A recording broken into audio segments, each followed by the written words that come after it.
আসসালামু আলাইকুম প্রিয় দর্শক, সবার কি অবস্থা? হাজির হয়ে গেলাম দীপ্ত টিভির নিবেদিত জবা সিরিয়ালের 223তম পর্বে কি ঘটতে চলছে তার অগ্রিম খবর নিয়ে। অলরাইট, এই পর্বটিকেও মিস করবেন না, কারণ এই পর্বে আপনারা দেখতে পারবেন এবার ডক্টর সাহেব রেহনুমাকে ফোন করে বলবে কি ব্যাপার, আপনার শরীরের কি অবস্থা। আর এই কথা শুনে রেহনুমা বলবে আগের থেকে একটু ভালো লাগছে।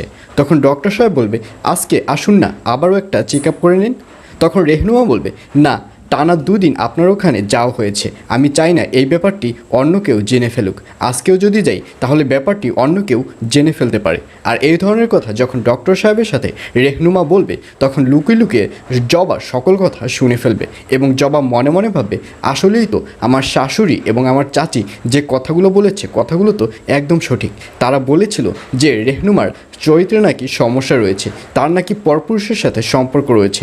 আসলেই তো তার আসলেই পরপুরুষের সাথে সম্পর্ক রয়েছে।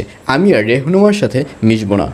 আর অন্যদিকে মিজান সাহেবকে দেখা যাবে মিজান সাহেবের টেবিলের উপরে যে ছবিগুলো ছিল, অর্থাৎ ডক্টর সাহেব ও রেহনুমাকে নিয়ে এই ছবিগুলো দেখে মিজান সাহেবের মাথা পুরা নষ্ট হয়ে যাবে এবং মিজান সাহেব কোনো কথা না বলে সরাসরি ডক্টর সাহেবের চেম্বারে চলে যাবে এবং চেম্বারে গিয়ে বলবে, অর্থাৎ চেম্বারে গিয়ে ডক্টর সাহেবকে দেখতে পারবে এবং ডক্টর সাহেবকে বলবে তুই আমার স্ত্রীর সাথে কী করেছিস।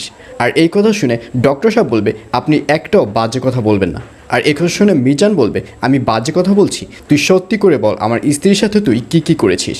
আর এই কথা শুনে ডক্টর সাহেব বলবে আপনি একটাও রেহনুমাকে নিয়ে বাজে কথা বলবেন না।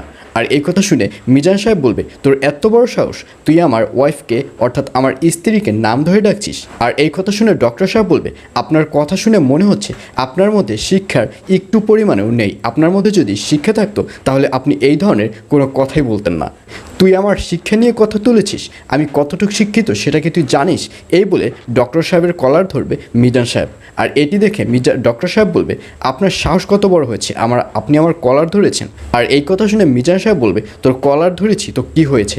আর এই কথা শুনে ডক্টর সাহেব বলবে আপনি এখনই আমার কলার ছাড়ুন। তখন মিজান সাহেবকে দেখা যাবে ডক্টর সাহেবের কলার ধরে জোরে একটা ধাক্কা দিবে এবং ডক্টর সাহেব টেবিলের সাথে তার ঠোঁট লেগে তার ঠোঁট ফেটে যাবে এবং ডক্টর সাহেব রাগান্বিতভাবে মিজান সাহেবের দিকে তাকিয়ে থাকবে।